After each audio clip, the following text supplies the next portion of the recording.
দেখছেন নিউজ 18 বাংলা। আমি রুমেলা রয়েছি আপনাদের সঙ্গে এই মুহূর্তে। World cup fever is on.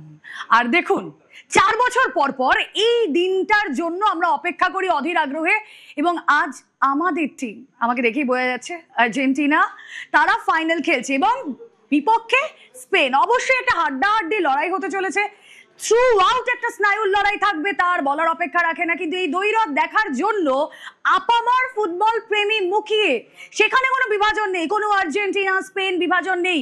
যারা ফুটবল ভালোবাসে তারা প্রত্যেকেই আজ মধ্যরাত তার দিকে তাকিয়ে রয়েছে। অবশ্যই রাত জাগা এক রবি, এই রাত জাগা রবির দুপুরটা আসুন আমরা একটু সেলিব্রেট করি, ধীরে ধীরে ধীরে ধীরে উত্তাপটা বাড়াই।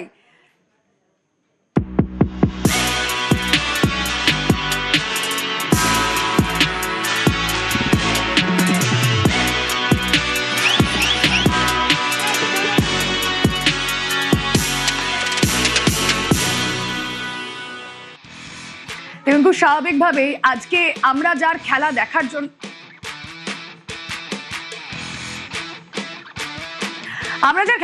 জন্য অপেক্ষা করে রয়েছি, মেসি ম্যাজিক দেখার জন্য অপেক্ষা করছি। আমার সঙ্গে রয়েছেন সহকর্মী ইরণ রয় বর্মন।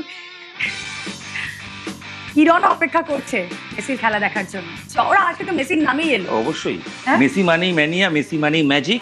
রবিতে মেসি কি তুঙ্গে, হৃদয়ে বলছে মেসি আবার বিশ্বকাপ জিতুক, তাহলে হয়তো একটা বৃত্ত সম্পূর্ণ হবে। কারণ জিতবে কার বিরুদ্ধে? সেটা স্পেন, যেখানে মেসির ফুটবলের জন্ম, মানে ফুটবলার মেসির জন্ম।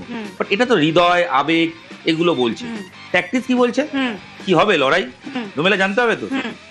এই হচ্ছে ছক, যে ছকে খেলবে একদিকে আর্জেন্টিনা, অন্যদিকে স্পেন। আমরা একটু আর্জেন্টিনা দিয়ে শুরু করি। আর্জেন্টিনা প্রথমেই 4-4-2 এই কম্বিনেশনে তারা দাঁড়াচ্ছে। 4-4-2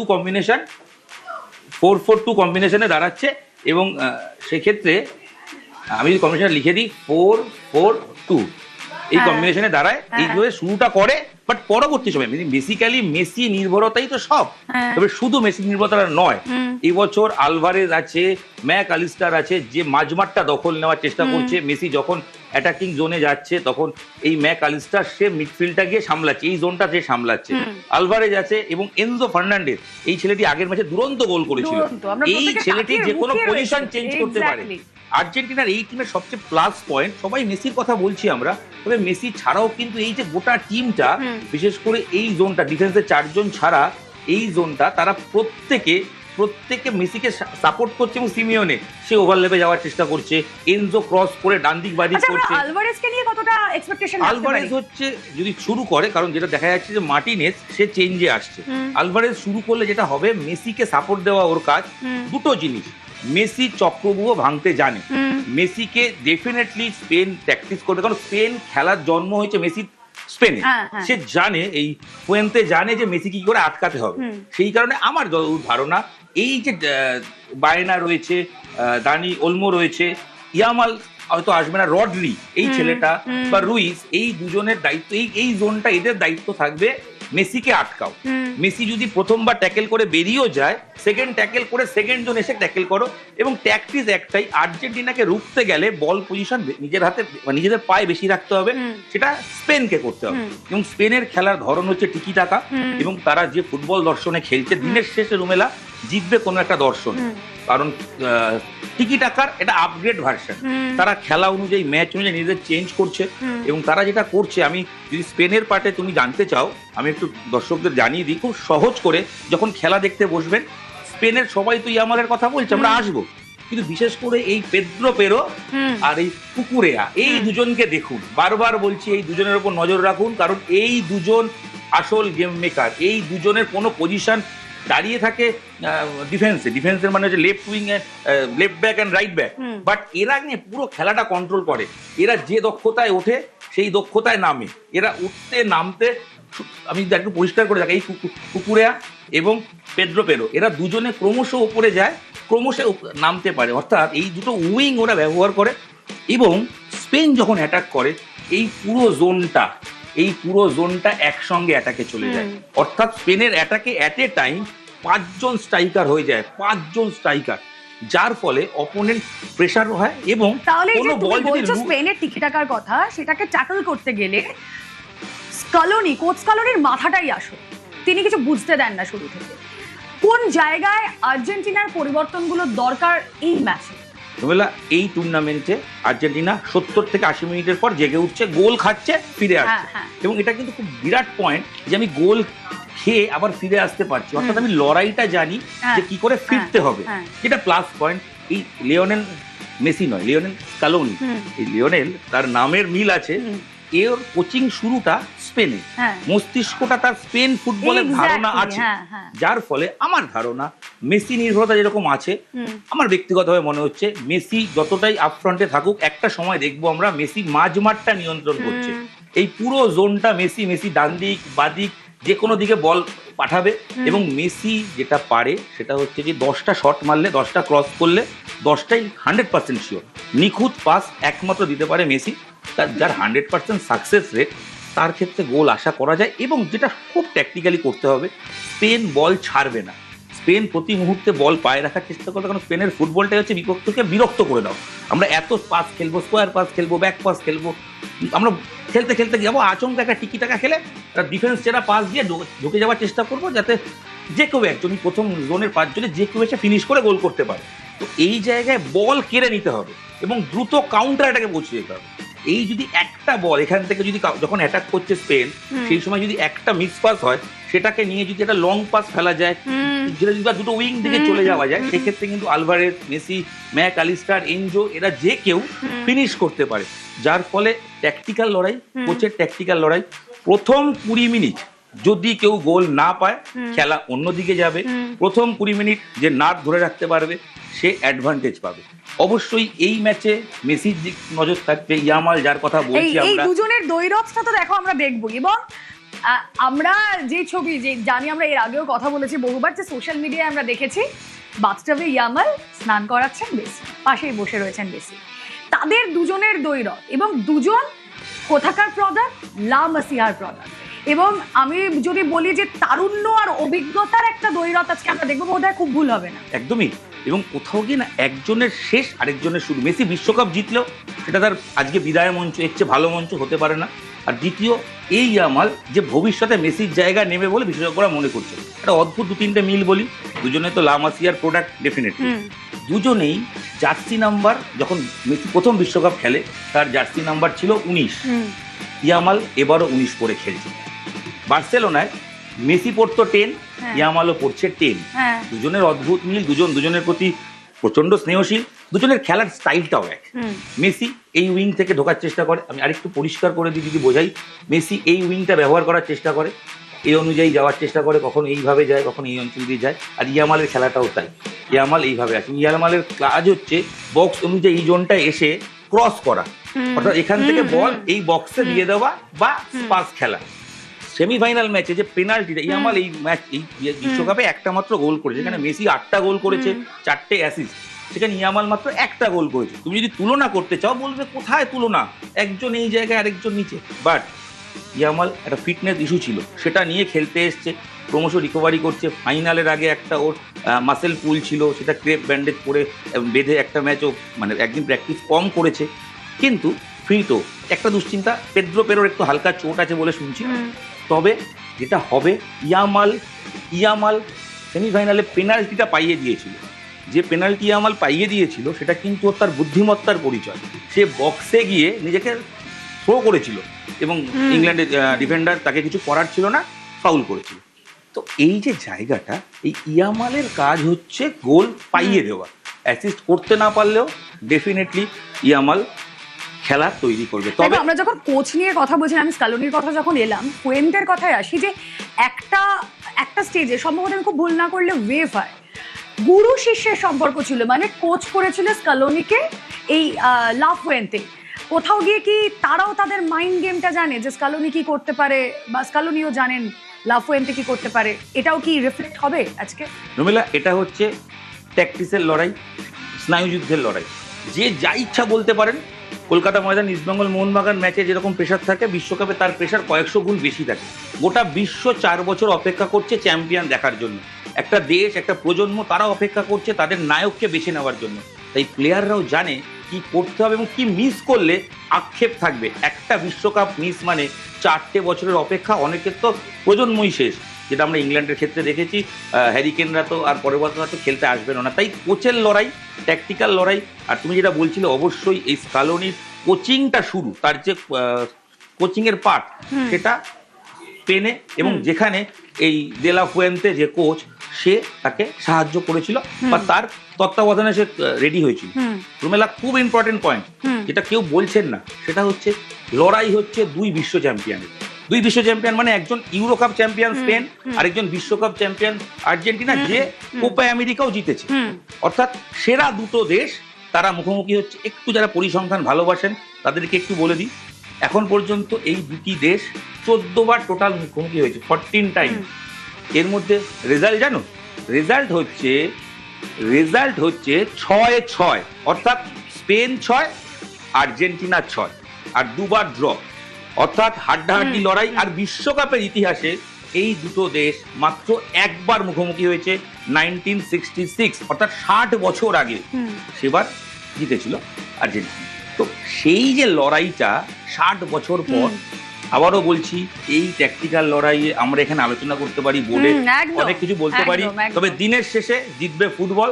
এবং আবারও বলছি, হৃদয়ে বলছে মারাদোনার সেই ইচ্ছে পূরণ হোক, মেসির ক্যাবিনেটে দুটো বিশ্বকাপ উঠুক, আর মস্তিষ্ক বলছে অত সহজ হবে না, কারণ টিকি টাকার লড়াই।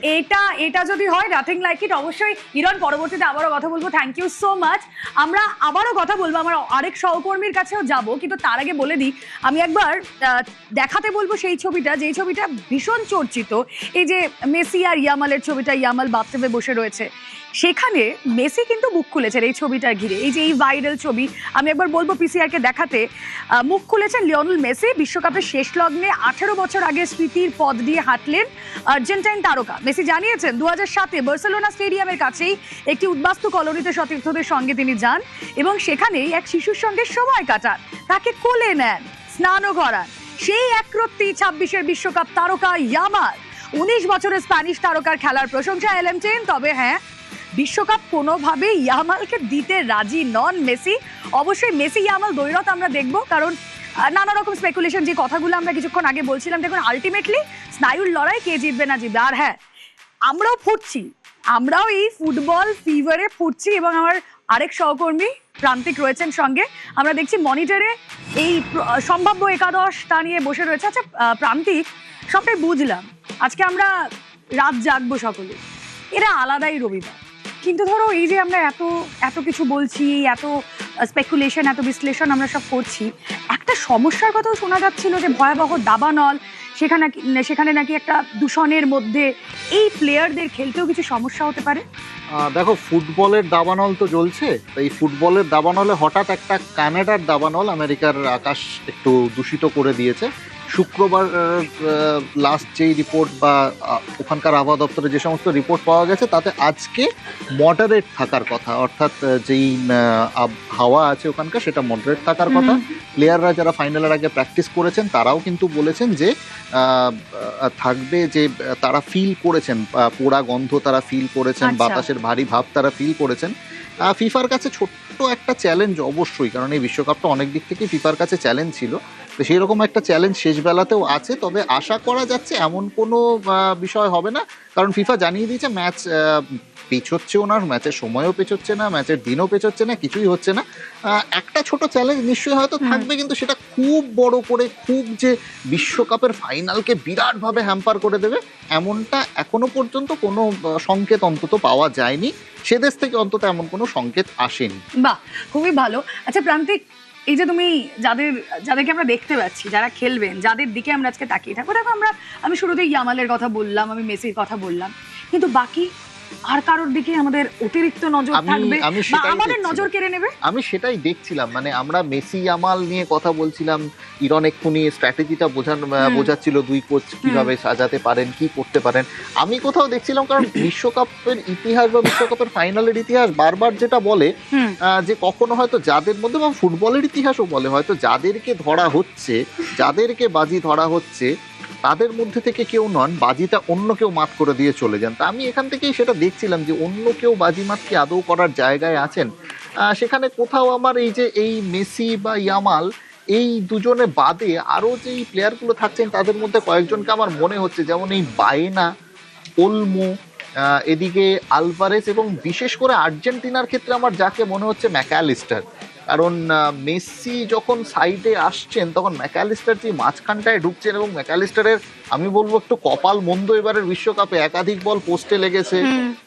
তো আর্জেন্টিনার দিক থেকে আমার কোথাও মনে হচ্ছে যে বাজি মাতের একটা সম্ভাবনা হয়তো ম্যাকঅ্যালিস্টারের দিকেও থাকতে পারে।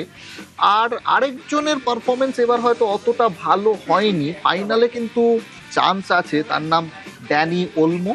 স্পেনের দিক থেকে যদি মানে বাজি মাত কেউ করতে পারেন, তো আমার যেটা মনে হয় স্পেনের দিক থেকে বাজি মাতের সম্ভাবনা হয়তো মানে ইয়ামাল ছাড়া ওলমো, ড্যানি ওলমো, এবং আর্জেন্টিনার দিক থেকে যদি দেখি তাহলে সেটা হয়তো ম্যাকঅ্যালিস্টার। আচ্ছা দেখো, আমরা অনেকেই যারা এই ফুটবল প্রেমীরা রয়েছে, বা বিশেষত আমি তো ভীষণভাবে কি বলবো সুপারস্টিশিয়াস কিছু কিছু জায়গায় আর কি, যেরকম অনেক অনেক ফুটবল প্রেমীরই থাকে যে যে জায়গায় বসে খেলা দেখছে সেটা ছাড়ে না, জার্সি পরে খেলা দেখতেই হবে। দেখো এক্ষেত্রে ওই লাকি আনলাকির বিষয়টা চলে আসে কিছু কিছু জায়গায়, যেমন রেফারির ক্ষেত্রে ভিনচিচ তার যে আর কি ইমেজটা, সেটা আর্জেন্টাইনের কাছে প্লেয়ারদের কাছে খুব একটা সুখকর নয়। তাহলে কি আমরা বলতে পারি যে খুব একটা ফাইনাল ম্যাচ একটা আনলাকি রেফারি পাচ্ছে আর কি? দেখো, যদি একদম ফ্যানেদের মতো করে কথাটা বলি, বা ফ্যানেরা যেরকম বলেন সেইভাবে যদি কথাটা বলি, তাহলে বলতে হয় যে গোটা বিশ্বকাপে যদি রেফারি আর্জেন্টিনাকে টেনে থাকে তাহলে হয়তো ফাইনালে আর্জেন্টিনার কপাল মন্দ রেফারি, কারণ লাকি নন, যদি আমি একদম ফ্যান হিসেবে দেখি। তবে একদম যদি ফুটবলের কথায় বলি তাহলে হয়তো লাকি আনলাকি, দেখো এটাও হতে পারে ওই ফ্যানেদের দিক থেকে বা সুপারস্টিশনের দিক থেকে হতে পারে। বর্তমান ফুটবলে হওয়ার সম্ভাবনা কম, কিন্তু এবারের মানে ফুটবলে ভার আসার পরও রেফারিং নিয়ে এত বিতর্ক, এটাকে কিন্তু কোথাও ফিফাকে পরের বার অনেক কিছু ভাবতে হবে যে মানে ফুটবলকে ওই রকম ভিডিও রেফারি দিয়ে কতটা কন্ট্রোল করা সম্ভব, ওই রকম একটা স্পিডের গেমকে বারবার ব্রেক করে, বা এবং এমন অনেক কিছু বিষয় থাকে যেই বিষয়গুলো হয়তো ফুটবলের খুব নর্মাল, মানে যেই ফাউলগুলো নর্মাল, জার্সি টানার ক্ষেত্রে বিষয়টা নর্মাল, মানে কোথাও আমার যেটা মনে হয়েছিল জার্সি টানার ফাউলটাই মেসি মানে আর্জেন্টিনা ম্যাচেই সেটা মনে হয়েছিল যে কোথাও যদি জার্সি টানাটা সারাক্ষণ হতেই থাকে, তো জার্সি টানা যদি ফাউল হয় এবং সেটার জন্য যদি একটা গোল বাতিল করতে হয় মিশর ম্যাচের, তো সেখানে আমার কোথাও মনে হয়েছিল যে তাহলে তো গোটা ম্যাচে অন্তত ৮০-৯০ বার জার্সি টানা হয়। তা সেই ৮০-৯০ বারই কি বারবার ভার এসে ইন্টারাপ্ট করে খেলার এটা বদলে দেন? সেটা তো হয় না। এই কোথাও আমার মনে হয় ভার নিয়ে হয়তো ফিফাকে একটু ভাবতে হবে। লাকি আনলাকি, আবার তোমাকে বললাম ওই ফ্যানেদের মতো করে কথা, গোটা বিশ্বকাপ যদি আর্জেন্টিনাকে টেনে থাকে তাহলে ফাইনালে হয়তো ওকে, আমাদের নজর থাক, আমাদের সেদিকেই নজর থাক।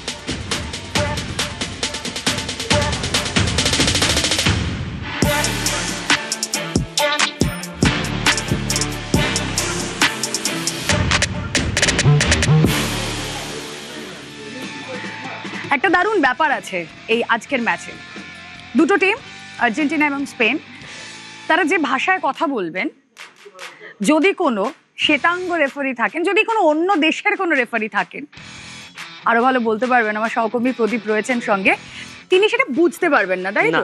এটা দারুণ হবে না ব্যাপারটা? মানে দারুণ হবে, মানে ফুটবলে ফেয়ার প্লে প্রাইজ বলে কিছু হয় জানি না, বলছে মুখ ঢেকে কথা বলতে বারণ করছে এবছর, কারণ যাতে লিপ রিডিং করতে পারে। কিন্তু এবার আর্জেন্টিনা হচ্ছে স্প্যানিশ ভাষায় কথা বলে, স্পেনও স্প্যানিশ ভাষায় কথা বলে, তাই জন্য মেসির বার্সেলোনায় গিয়ে কোনো ভাষান্তর করতে হয় না। মেসি যে ভাষায় মাতৃভাষাতেই কথা বলেছিল। এবার দুটো স্প্যানিশ ভাষাভাষী দেশ নিজেদের মধ্যে লড়বে।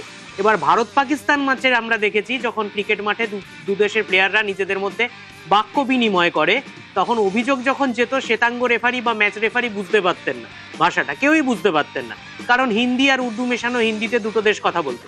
এবার স্প্যানিশ, এবার হাই ভোল্টেজ ম্যাচ হতে চলেছে ওয়ার্ল্ড কাপে, এবার স্প্যানিশ ভাষায় যখন দুটো দেশের প্লেয়াররা নিজেদের মধ্যে বাক্য বিনিময় করবে, তখন যদি এই ভাষার কোনো রেফারি না থাকেন তাহলে কেউ বুঝতে পারবেন না, দর্শকরা বুঝতে পারবেন, কারণ তারা স্প্যানিশ গ্যালারির সব দিকেই স্প্যানিশ দর্শকই থাকবেন।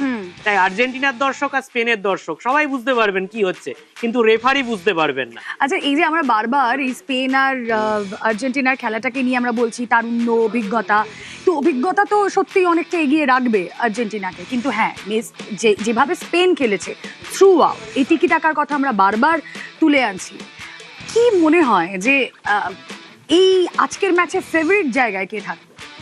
ফেভারিট জায়গা বলে কিছু হয় না, কারণ মেসির উপস্থিতি অবশ্যই ৩৯ বছর বয়সের লোকটা যেভাবে দৌড়চ্ছেন ফুটবলের খুঁটিনাটি না জেনেও বলতে পারি আর্জেন্টিনা কি মেসি নির্ভর?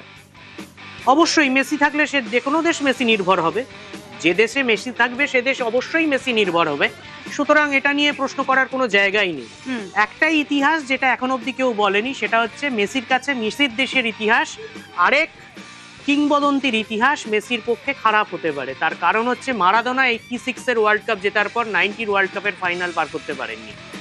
মেসির ক্ষেত্রে সেটা হবে কিনা, পরপর দুবার একই ইতিহাসের সামনে, কারণ এবার মেসি মারাদোনার সেই ইতিহাস সেই সাপমোচন করতে পারে কিনা সেটা এবার দেখতে হবে। এই আলোচনাটা এখনো হয়নি, আমি দেখলাম। আমরা এই আলোচনা চাইছি ওরা করতে, আমরা ওই ফিঙ্গার্স ক্রসড আমরা পজিটিভ ওয়েতেই নিয়ে যাই। অবশ্যই আমাদের প্রত্যেকের কাছে, ফুটবল প্রেমীদের কাছে আজকের এই রাতটা একটা অসম্ভব আবেগের রাত, সেটা আর বলার অপেক্ষা রাখে না। সহকর্মী অতনু সাপুই আরো একটা বিষয়ে জোর দিয়েছে যা আপনাদের জানা দরকার, দেখুন। La Malvina so Argentina, মানে মালভিনা আর্জেন্টিনারি। এই একটা স্লোগান বা এই একটা ব্যানার রীতিমতো ঝড় তুলেছে বিশ্বকাপে। আর্জেন্টিনা কি নিয়ে কথা বলছিল? আর্জেন্টিনা আসলে এমন একটা দেশ, যদি আমরা ইতিহাস দেখতে চাই তাহলে দেখতে হবে যে ইতিহাস অদ্ভুত কিছু কথা বলে। কি বলে না, বলে যে আর্জেন্টিনা মালভিনার জন্য লড়াই করেছে। লা মালভিনা সো আর্জেন্টিনা, মানে মালভিনা আর্জেন্টিনারি। আচ্ছা, মালভিনাটা কি? মালভিনা হচ্ছে ফকল্যান্ড। যে ফকল্যান্ড আর্জেন্টিনা বারবার মনে করে যে তাদের। আসলে ফকল্যান্ড কোথায়? এই আপনার আর্জেন্টিনা, আর এখানে এই যে ছোট জায়গাটা দেখছেন আর্জেন্টিনা একদম নিচের দিকে, এই হলো ফকল্যান্ড আইল্যান্ডস বা ইসলাস মালভিনা। আচ্ছা, এই যুদ্ধ কেন করেছে তার পিছনেও একটা ব্যাখ্যা রয়েছে। জুন্তা সরকার সেই সময় স্বৈরাচারী সরকার বলা হতো আর্জেন্টিনার 1982 সালে। তো তাদের সময় তাদের রেজিমে এমন অবস্থা হয়েছিল, চাকরি নেই, পয়সা নেই। তো সেই সব থেকে নজর ঘোরানোর জন্য নাকি তারা যুদ্ধ করেছিল। আর্জেন্টিনার মানুষ নাকি যুদ্ধ চায়নি, কিন্তু পরে সময় বলে দিয়েছে আর্জেন্টিনার মানুষ যুদ্ধ না চাক, ফকল্যান্ড চেয়েছিল। বলা হয় 3টে এম ভালোবাসে আর্জেন্টিনা: মালভিনা, ম্যারাডোনা আর মেসি। এই তিনজনই তাদের কাছে সবচেয়ে বড় প্রাপ্তির জায়গা। কিন্তু ফিফা মনে করছে যে ম্যারাডোনা, মেসি তো ঠিক আছে, কিন্তু এই ফকল্যান্ড আইল্যান্ড প্রসঙ্গ কেন আসবে? জানি এক রক্তক্ষয়ী যুদ্ধ হয়েছে 74 দিন ধরে, যে যুদ্ধে একদল হেরেছে একদল জিতেছে। এখন আর্জেন্টিনা কি মনে করছে যে তারা যতবার ইংল্যান্ডের বিরুদ্ধে ফুটবল মাঠে জিতবে তারা ফকল্যান্ডের বদলা নেবে? তাহলে তো একটা মানে ফুটবলের বাইরে গিয়ে, ক্রীড়া জগতের বাইরে গিয়ে একটা অন্যরকম সমীকরণ তৈরি হয়ে যাচ্ছে। ফুটবল কিন্তু শুধু ফুটবলের মধ্যে সীমাবদ্ধ থাকে না। ফুটবলের রাজনীতি থাকবে, ফুটবলে কূটনীতি থাকবে, যেগুলোকে কোনো মতে আলাদা করতে পারবেন না আপনি। আটলান্টায় যে খেলা হয়েছিল, সেই আটলান্টা থেকে আমি যদি হিসেব করে দেখি তো অন্তত 19 থেকে 20 ঘন্টা বিমান যাত্রা করে আপনাকে এসে পৌঁছতে হবে ভারতে, কলকাতায়। এই কলকাতায় যে আপনি আসবেন, কেন আসবেন? তার কারণ সেদিন যেমন ম্যাচ জেতার পরে সবাই ফকল্যান্ডের কথা বলছিল, আর্জেন্টিনার সমর্থকরা বলছিলেন যে আমরা জিতেছি, আমরা জিতেছি। রাজনীতি সরাসরি ফুটবল মাঠে চলে এসেছিল, বিশ্ব ফুটবলের দরবারে চলে এসেছিল। পৃথিবীর অনেক মানুষ যারা ফুটবল ভালোবাসেন, যারা ফকল্যান্ডে কি হয়েছিল জানেন না, ফকল্যান্ডের যুদ্ধের কথা তারা গুগলে সার্চ করতে শুরু করেছিলেন যে ফকল্যান্ডের কথা কেন বলা হচ্ছে। ঠিক সেরকমভাবে যখন 2024 সালে যুবভারতী ক্রীড়াঙ্গনে ডার্বি, মানে ডুরান্ড কাপের ফাইনাল ডার্বি, মোহনবাগান ইস্ট বেঙ্গলের ম্যাচ বাতিল হয়ে গেল। কেন না? যথাযথ পুলিশি নিরাপত্তা দেওয়া যাবে না বলে। মনে রাখবেন, তার ঠিক আগে আর্জি করে ওই নির্যাতিতার বিচার চেয়ে রাস্তায় নেমেছেন মানুষ। মোহনবাগান অধিনায়ক রাস্তায় নেমেছেন, ইস্ট বেঙ্গলের সমর্থকরা তারা রাস্তায় নেমেছেন। দেখা গেল যে যুবভারতী ক্রীড়াঙ্গনে যেদিন ম্যাচ বাতিল, সেই দিনও প্রচুর সমর্থক তারা চলে এসেছেন। তারা চলে এসেছেন রাস্তায় যুবভারতী ক্রীড়াঙ্গনের সামনে। এই প্রথম বোধহয় দেখা গেল যে মোহনবাগান ইস্ট বেঙ্গল সমর্থকরা একে অপরের দিকে স্লোগান ছুড়ে দিচ্ছেন না, বরং একে অন্যের দেওয়া স্লোগান লুকে নিচ্ছেন। বলছেন বাঙাল ঘটি ভাই ভাই, আর্জি করের বিচার চাই। যে পথ বেছে নিয়েছিল সেদিন যুবভারতী, যে পথ সেদিন বেছে নিয়েছিলেন মোহনবাগান ইস্ট বেঙ্গল সমর্থকরা, ঠিক একই রকমভাবে দেখা গেল আর্জেন্টিনার সাপোর্টাররা তারাও সেই পথ বেছে নিলেন। তারা বললেন ফকল্যান্ডের কথা, তারা ফকল্যান্ডের ব্যানার পোস্টার ফকল্যান্ড আর্জেন্টিনার এই কথা লিখে নিয়ে ঘুরে বেড়ালেন এবং মানুষের মনে ফকল্যান্ড কথাটা চলে এলো। বিশ্বকাপ ফাইনালে এমন দুটো দেশ খেলছে যে দুটো দেশের মানুষের মাতৃভাষা একই। আর্জেন্টিনার রাষ্ট্রভাষা বা জাতীয় ভাষা স্প্যানিশ। এর একটা কারণও আছে। আর্জেন্টিনা দীর্ঘদিন ধরে স্পেনের উপনিবেশ হিসেবে ছিল।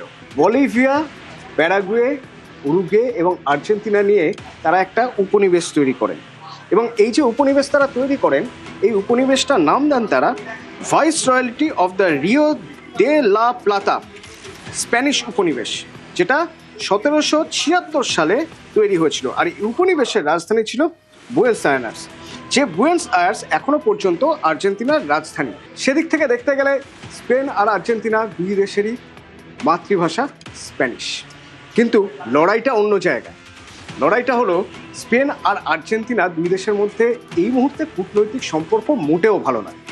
কূটনৈতিক সম্পর্ক এতটাই খারাপ যে এক দেশ আরেক দেশ থেকে তাদের রাষ্ট্রদূতকে তুলেও নেয় এবং দুই দেশের মধ্যে কূটনৈতিক যাবতীয় সম্পর্ক বন্ধ, বাণিজ্যিক চুক্তি সব কিছু বন্ধ।